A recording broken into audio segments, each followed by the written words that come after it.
Welcome to Flowcast. I'm your host, Sister Beth Murphy. Today, I'm joined by Sister Marceline Cook, who directs our Congregational Office for Justice, and her colleague in the world of socially responsible investing, Steve 𝐎𝐧𝐞. Sister Marceline and Steve are veterans of the practice of socially responsible investing, or SRI, if you will. They will share their wisdom, helping us explore the origins and methods of SRI and sharing their insights about how and why our listeners might want to engage in the practice themselves. So welcome, Steve and Sister Marceline. It's good to see you. Thank you very much. Appreciate the time. Okay, so I think one of the first things we have to talk about is what is SRI, socially responsible investing. Some of our listeners will be familiar and many others will not. Steve, I'll let you start with that, all right? Yes. Thanks, Sister Marceline. Thanks, Sister Beth. It's nice to be here with you. What is socially responsible investing? Well, it really is an investment initiative or mandate that institutional investors typically would approach a manner in which approaching the investment process that is an initiative combining financial goals and ethical investment goals involving social, environmental, and governance initiatives. Steve, you mentioned that it's mostly institutional organizations that do this. So am I wrong in saying that individuals can get involved? No, you're not wrong in saying that at all. I think the initiative of socially responsible investing really started in previous centuries and prior at the individual level, but really manifested itself in the 20th century, starting in the early 1970s, with institutional investors pretty much taking the lead. And subsequent to the last couple of decades, it's become more popular at the individual level again. So you're not wrong at all in saying that it's for both institutional and individual investors. All right. So let's answer the next question, which is why would people do it? Why would institutions or individuals choose to approach the investment of their resources and their capital in this way? Well, I'll start with that one, I think, and I'll talk about our congregation. We as a congregation believe that socially responsible investments not only deal with our return and the risk associated with that, but also with the ethical standards of companies. Are they behaving in ways that match, let's say, our Catholic social teaching principles? You know, how are they handling issues with human dignity? Their workers. What about the common good? Does the company honor that? How are the poor affected because of the investments in the company's work? And one that's very high on the list right now would be the responsible use of Earth's materials. What about how do we care for Earth's future as we invest in companies and look at those companies? Okay, so those are the reasons that we might want to do that. It's the reason our community got into it. And I think, Sister Marceline, you said we've been doing this since the 1980s.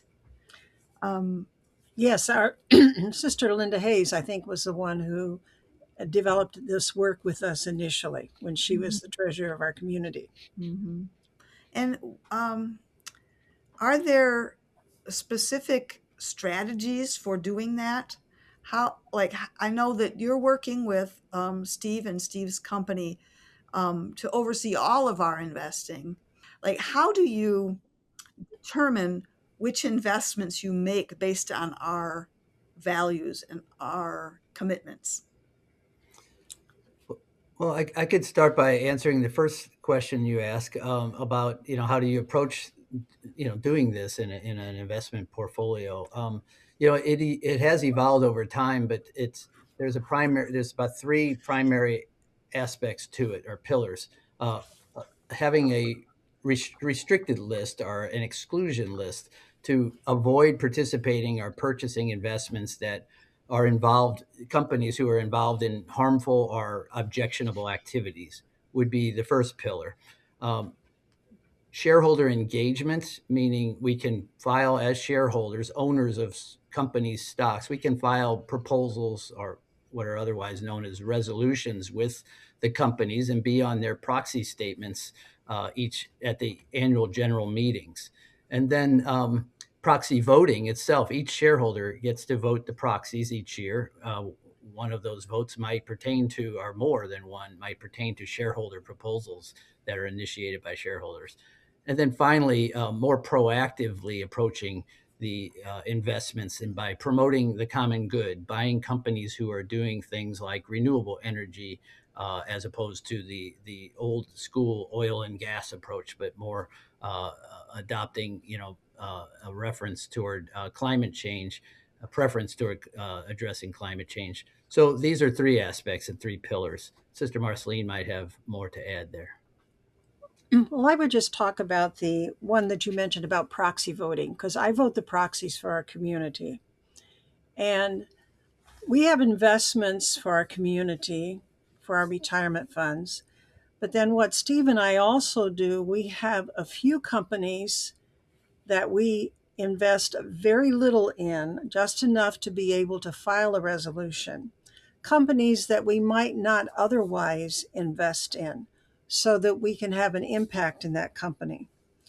But when I vote proxies, well, for one thing, I look at the board. Is there diversity on the board? Are there women on the board? Are there persons of color on the board? When I look at the advisory vote for CEO compensation, I always say to myself, how many millions does a CEO need to live? And their work is valuable. How much more valuable than the workers in their company? I pay attention to what is the ratio of CEO pay to the average worker. And for right now, companies are supposed to put that into their proxy statement so that you have that view. And that can range anywhere from 50 times the average worker to 1,500 times the average worker that the CEO makes. So you can vote against their CEO pay. And then Steve mentioned about often there are shareholder resolutions. So we vote those according to the principles that we've lined out for ourselves. Mm-hmm. When I think of the avoidance, we have a list of avoidance that I don't have right in front of me, but it's weapons, because we say conventional weapons, and we do a threshold not more than 15% of their income on that. Abortifacients are excluded, and we just recently added drone weapons systems, because that's a new piece for us in this whole investment strategy. So, well, that's good to know. What I'm wondering is, and this might have to go to you, Steve. How does I know Marceline does a lot of work in that office. She's always working very hard, but I don't think she's the one choosing where the money is being invested. I think that's probably your job. So how do you and your company help us filter out what we don't need, what we don't want to invest in? Well, you could run a screen on the 30,000 plus companies that are in different databases to determine what their involvement is in different objectionable activities. So the data is usually coming from either websites or from Securities and Exchange Commission reports that the public companies file. So we can track that data to see what their involvement is in the selected objectionable activities and screen those companies out by flagging them, identifying them. Sometimes we use thresholds to indicate that either if it's a no tolerance situation, we'll screen them out if they have any activity. But if there's a threshold, like Sister mentioned, the 15% on conventional weapons, then we would screen out companies that are above that threshold. So Mhm. we use different industry databases to look at companies' involvement in those types of activities. Mm. So I imagine you're using software that's been built for that purpose, and you've got colleagues who help you with that. How big a task is that for you, just to give us an idea? Oh, it's part of the work, so Mhm. it's, fortunately with technology, it's become easier and easier, and the data has been improved over time. The tools to, Yeah. and the metrics around measuring involvement or measuring change, in regard to those types of things is always improving. So it's getting easier. It was a bigger task in previous years. Oh, okay. Well, that's kind of interesting. And Yes. we've talked about how you screen out investments that we don't want to make, but I'm also interested to learn a little bit more about the investments that we make to promote the common good. Do you use similar processes, just kind of in reverse for those investment choices? What we Yeah. usually do for that, Sister Beth, Mhm. is we join with others. For instance, all the Dominican congregations have a climate impact investing fund. So that is one way, that's a big way that we are doing our impact investing that way. And it is supporting either small companies or activities that somehow help to mitigate climate change or help to make a difference so that going forward into the future, we have a better chance of um, mitigating some climate change. That's one of the big ones that we do right now. Does Steve's firm help you with any of that, or is that a separate thing? No, that is a separate piece of this work. So what Steve and I do isn't everything about our socially responsible investing work, but it's a core piece of this. Mm-hmm. And we deal mainly with the avoidance and also the actually doing our role as a shareholder. That's a big part of our work. Could you say a little When, more about that? I think that might be of interest to people. well, when we, Steve and I will talk about this because we do the planning. Like I was mentioning, that we have companies, we have about 30 companies that we invest in at the lowest rate we can so that we can file a shareholder resolution. And those are in different assets, I guess you'd say. Mhm. There are different categories. There might be financial companies, there might be pharmaceutical, there might be retail, there might be banking, financial industry. And then we pay attention to what's happening with other groups and say, this is an issue that's being addressed here, and how can we join that effort? And then Steve handles all of the work on that because he has those contacts that I don't have. Mm-hmm. Mm-hmm. And we're just one relatively tiny congregation with a relatively small pool of funds to invest. So how do you get to impact? Well, what makes this effective? I think it's connecting with others. Maybe Steve, can we talk about the work of ICCR? I think this might be a good piece for that response to Beth. Yes, the Interfaith Coalition for Corporate Responsibility is ICCR, and that has been around since the early 1970s, and it is a uh, faith-based, intercongregational, or interfaith organization or coalition that focuses on these practices. And I've been involved with it for decades and have seen the changes that have occurred. And they are very sophisticated in their approach toward getting the attention and having dialogues with corporations and trying to affect change, in a positive way that's more focused on faith-based values and initiatives with corporations. And they've really come a long way over the decades to be able to affect that change. And they're a great coalition to be a part of because you can imagine the level of expertise one needs to be able to talk at the level with the corporate managers on pharmaceutical issues or environmental and energy issues. And so they provide that leadership, which we as institutional investors get involved with them and support and engage with the companies directly. Mhm. Mhm. Something else that goes with what Steve was talking about is because it's expanded beyond faith-based folks. So we have investment managers that are a part of ICCR, but also professional money managers around the country often use these goals in their decision making as well. So it expands that way. Mhm. And I think Steve, you had some statistics about for the U.S. and Europe that I thought were really interesting.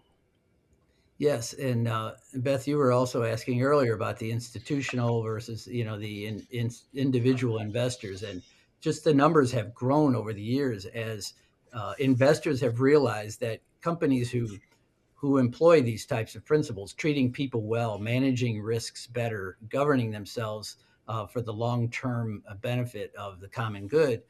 It basically comes down to those companies that are doing good really have enhanced investors' opportunities to do well, from an investment return standpoint. So Mhm. um, people have gotten on board with this. And just looking at the last couple of decades, for 20 years ago, there were only about 15 to 20% in the U.S.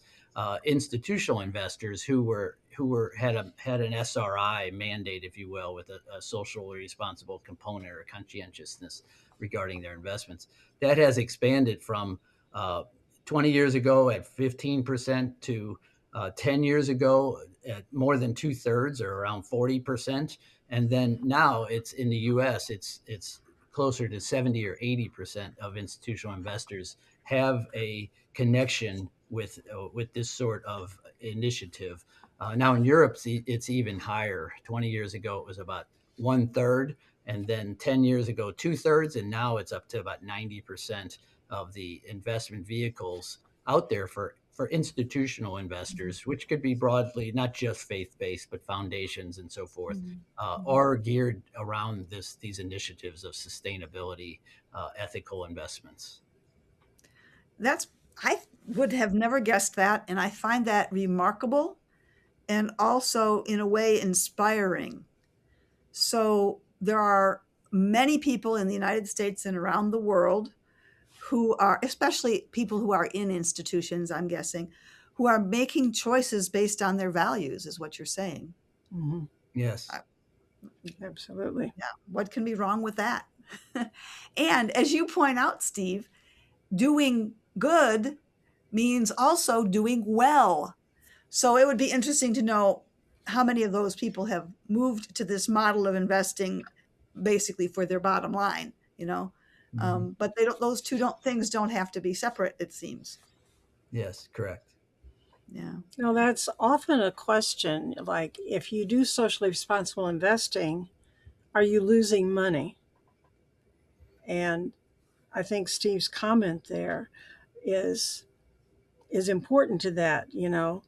Um, right now, there's a pushback on diversity, and yet companies know that a smart way to run a company is to have diversity within your company. Companies do better that way. To have diverse employees, to treat your employees well. Diversity, but diversity in thinking, Mhm. diversity that expands what are the possibilities for them. Yes. Mhm. And what else? Some of the other values, I suppose, um, looking after the care of creation has probably become a really important aspect of that. How many of the companies do you think do that with an ethically centered intent? And how many of them are just doing what we've heard before called greenwashing, pretending to be concerned about the care of creation? Well, I guess it's hard to guess, but I'd like to think and give the benefit of the doubt that these corporations, really, their number one initiative is to make money for their shareholders, and they'd be the first ones to say that. However, when they adopt these sorts of initiatives, they have that in mind, and I don't think they do it or would do it unless they felt that it was going to actually improve their bottom line and help the value of their shareholders. So I don't think they're going to turn away from what their number one objective is just to accommodate some sort of the way they look, greenwashing type of thing, because at the end of the day, they're accountable for their bottom line. So when they do something like this, I'm going to give them the benefit of the doubt and say it's a sincere effort to improve their bottom line, and they find that this is a way of doing that. Something I've learned about in this work is to try to understand is risk, because there's always risk in investing.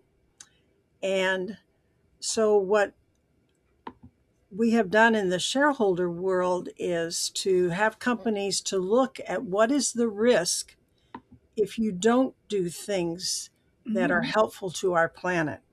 There's a risk to your company for the future, at least long term there is. So it's helping companies to be able to look at that in a different way. And companies are always concerned about the risk. They're always balancing that. Sure. And I have read some of the year-end news coverage about climate change and climate investment in the United States. And it seems that while companies may recognize the importance and the value of looking after the resources of Earth and being sustainable in the way they do their business, it seems that the government, and not just our government, but governments around the world, are more or less backing away from some of their commitments and promises to creating a cleaner planet. Is there a conflict there, and what are companies doing about that? I don't know, maybe if either of you can address that question. Maybe that's not one. Right. Well, I would say there's a balancing act. It takes time to perhaps get it right, and I think perhaps there's some of that going on. The pendulum swings. Different dynamics or factors that affect that. But one of the things I wanted to mention that has been rewarding over the years is to see companies who may resist change in this regard, but the fortitude of the investors, the social responsible investors, has been that even if you get a low vote, let's say on some sort of shareholder resolution the first year, if you get enough, you can come back with that same resolution or something similar the next year and the next year and the next year. And I've seen these votes go up over time. They may start in the single digits, go into the teens and into the 20% or more or higher vote in favor from the shareholders at these proxy meetings. And that once the votes get above about 20%, it really gets the attention of the management of the corporation, and that starts to affect change. So it doesn't happen immediately, but it happens over time. And sometimes you even get a thank you from the managers of these companies to say, thanks for opening our eyes on this matter. It has made a difference in a good way. Also, Beth, I think that companies, even though there's a pushback even from governments around the world, companies see the value of taking climate seriously, and they're willing to try to do what they can do, even though it's not supported maybe in a government policy. And to me, the two areas where that is climate, and the other one is the whole question of diversity, which is being pushed back as well. Companies see the value there, and they know what it means for their company as well. I can see that, and I think it probably goes back to what Steve said earlier. You can do good and do well, and companies recognize that. So that's a good thing.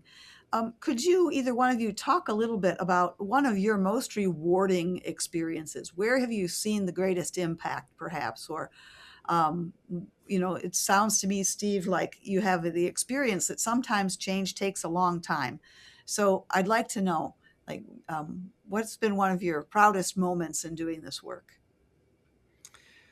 Well, Sister Marceline and I talked yesterday, in preparation a little bit for this, and I think she may have a good example for you. And if not, Sister, I can mention that. But I wanted to mention something maybe a little bit on the more humorous side. But I was talking with the CEO of IBM. This was years ago, but we were talking about a healthcare resolution that we were putting forth.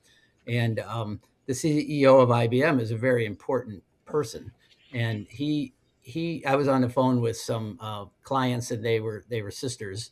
And when he got on the phone, he said that I was raised and educated by the sisters.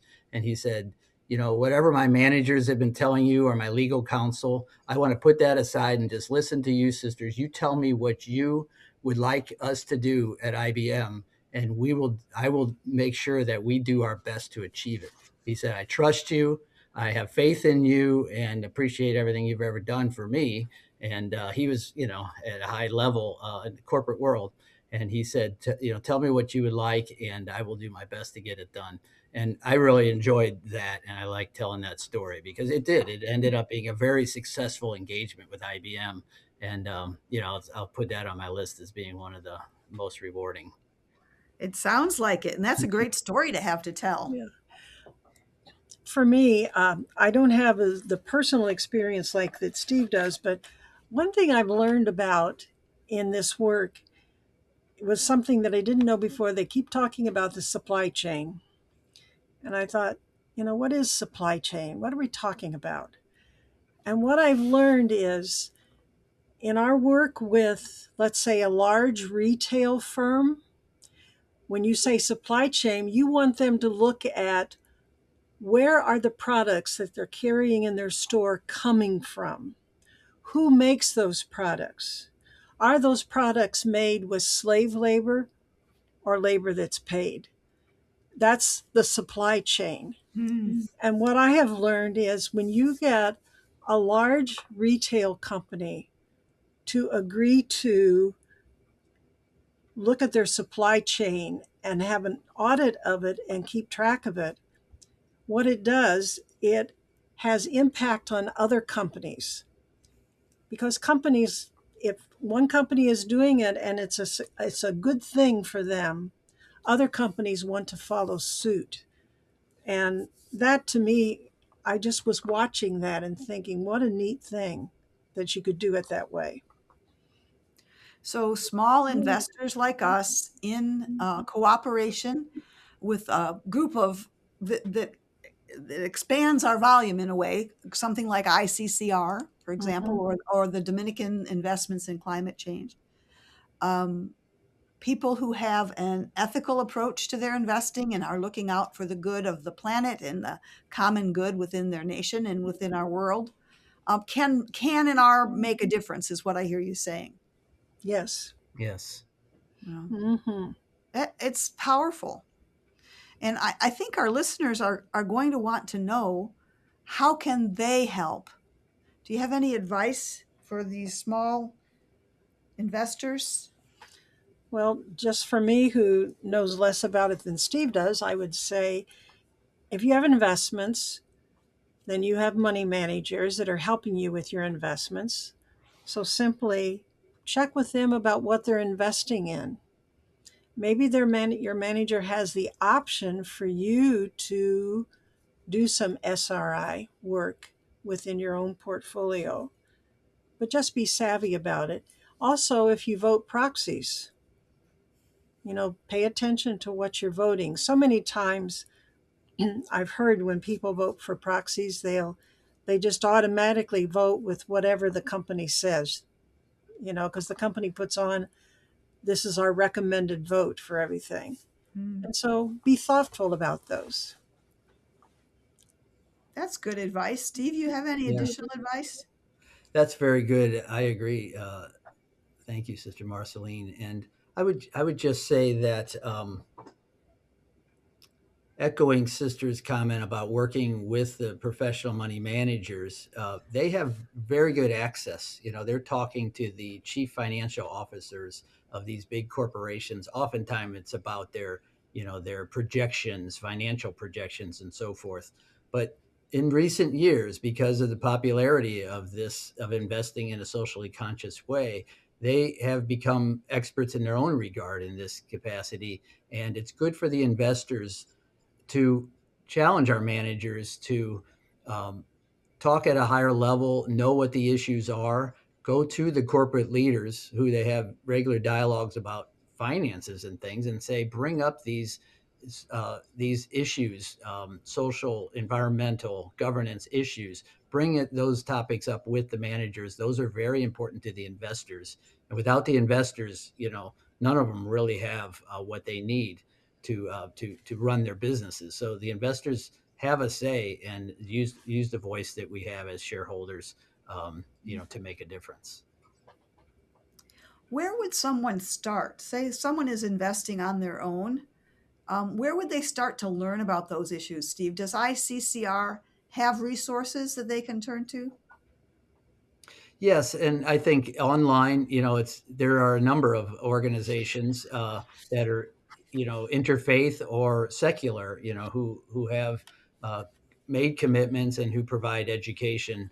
There's a lot out there on the web available to participate, and even at the level of an individual, you can buy a mutual fund or a exchange traded fund. Those are typically things you would buy. The investment companies have packaged their products so that individual investors at a very low minimum investment amount can participate in these mandates or these socially conscious initiatives. Well, ICCR is a website with good information, but I also want to lift up the U.S. Catholic bishops on their website. They have socially responsible investment guidelines that you can check out. They were updated in 2021, and I think folks that are investing would find it interesting what the U.S. bishops are saying about this too. Mhm. Oh, that's some great advice. And then if you have any others, you can just give them to me later. We'll put those in the show notes. There are some challenges in the work now. One is that I think the work of ICCR and other socially responsible investing groups has been successful. So now we have groups that think the opposite and are putting in shareholder resolutions to undo some of the things that we would propose, especially relating to diversity, racial equity. So there's a pushback on those kinds of things. Mm. And the other piece is the tenor in our country is to not just silence the voice of common people, but the Securities and Exchange Commission is not as focused on helping shareholders as they are in trying to make their voice less strong, is what I would say. I don't know, Steve, if you had anything you'd want to add to that. We have polarization in our country. We don't deny that. And I guess we're seeing the effects of it in the SRI work. Yes, there's some very strong corporate organizations or associations that lobby, in that direction. So they're pretty powerful and they can influence, like the Security and Exchange Commission to adjust their rules to make it more difficult for our shareholders to have a voice and raise the level that you need to reach and the amount of shares you hold, so they exclude many smaller investors in that way, so that the small investors can't take actions. There's corporations can push back against the investors who want to use their voice as shareholders, and they're precluded from doing so sometimes. Hmm. Yeah, that's interesting to hear. Um, it makes me wonder if by doing good you can do well, and these corporations are still pushing back on that.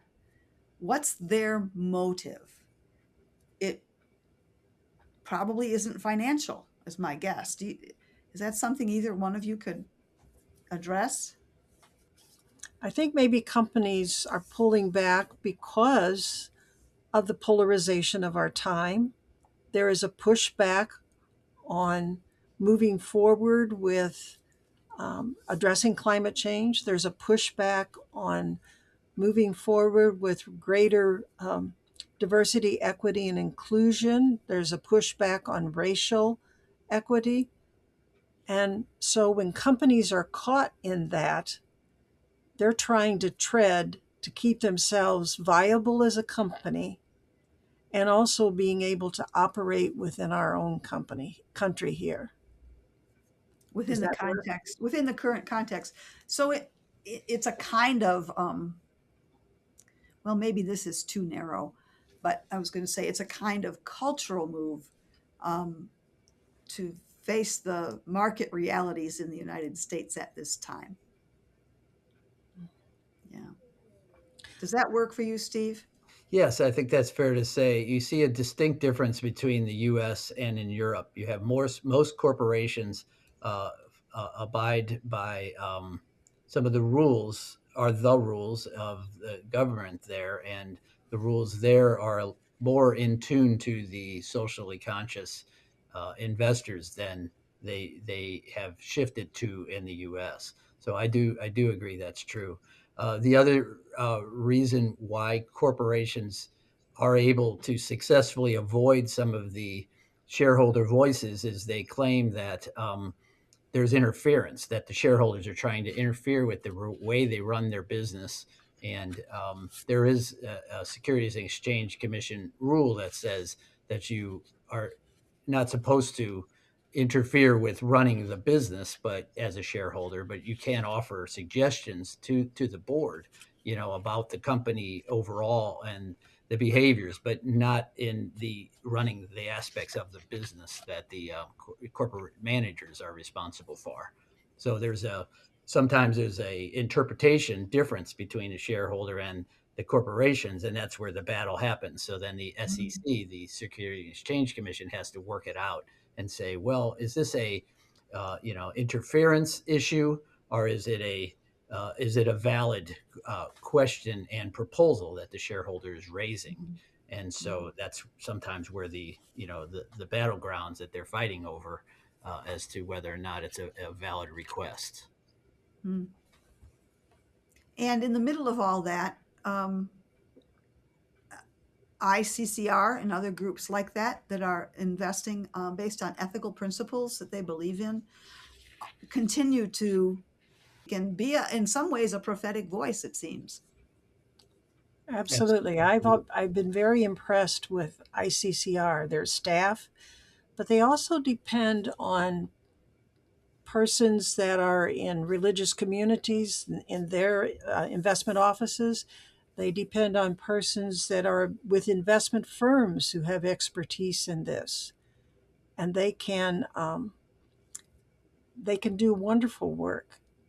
I think they do great work and with fewer people and probably less time. So it's very strong. I think very highly of ICCR in my experience with them.